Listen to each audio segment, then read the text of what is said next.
Hi friends, நான் உங்க Ramya. Welcome back to my channel Ramya slacks Melbourne. இன்னைக்கு டே 4 நவராத்திரி. இன்னைக்கு நான் ஸ்வீட் பண்றதுக்கு தான் ஸ்டார்ட் பண்ண போறேன். இப்போ வேர்க்கடலையை வந்து வெந்நீர்ல போட்டு ஒரு 15 மினிட்ஸ் ஊற வச்சிட்டேன் ஆல்ரெடி. ஸோ இதை வந்து இப்போ நான் வந்து ஒரு மிக்சியில போட்டு அரைச்சிட்டு போறேன். இந்த ஸ்வீட் வந்து உங்க எல்லாருக்கும் புதுசா இருக்கலாம், கொஞ்சம் டிஃப்ரெண்டா இருக்கலாம். கண்டிப்பா ட்ரை பண்ணி பாருங்க. இதோட வந்து கொஞ்சம் பால் சேர்த்துக்கிறேன். இது எல்லாத்தையும் அரைச்சுன்னு வந்து காமிக்கிறேன். ஃப்ரெண்ட்ஸ், இப்போ பேன் நல்லா காஞ்செடுத்து நான் வந்து நெய் இப்பதான் ஃப்ரெஷ்ஷா காய்ச்சிருக்கேன். அதனால இதுலேருந்து ஒரு ஸ்பூன் நெய் விட்டுக்கிறேன்.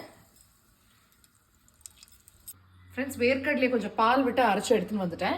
அதை வந்து இந்த நெய்யோடு சேர்த்துற போகிறேன். ஃப்ரெண்ட்ஸ், நான் அரைச்சது எல்லாத்தையும் விட்டதுக்கப்புறம் ஒரு 6 ஸ்பூன் உங்கள் ஸ்வீட்டுக்கு ஏற்ற மாதிரி நான் வந்து நாட்டு சக்கரை சேர்த்துக்கிறேன். இதுக்கு நாட்டு சக்கரை சேர்த்துட்டா இந்த ஸ்வீட் ரொம்ப நல்லா வரும். ஃப்ரெண்ட்ஸ், நம்ம ஸ்வீட் ரெடி ஆகிடுது பாருங்க. நீங்களும் கண்டிப்பாக இதை ட்ரை பண்ணி பாருங்க, உங்கள் எல்லாருக்கும் பிடிக்கும். ரொம்ப டிஃப்ரெண்ட்டாகவும் இருக்கும், அல்வா மாதிரி இருக்கும். இந்த ஸ்வீட்டை கண்டிப்பாக நீங்கள் ட்ரை பண்ணி பார்த்துட்டு உங்கள் கமெண்ட்ஸ் பாக்ஸில் கொடுங்க. Thank you so much friends.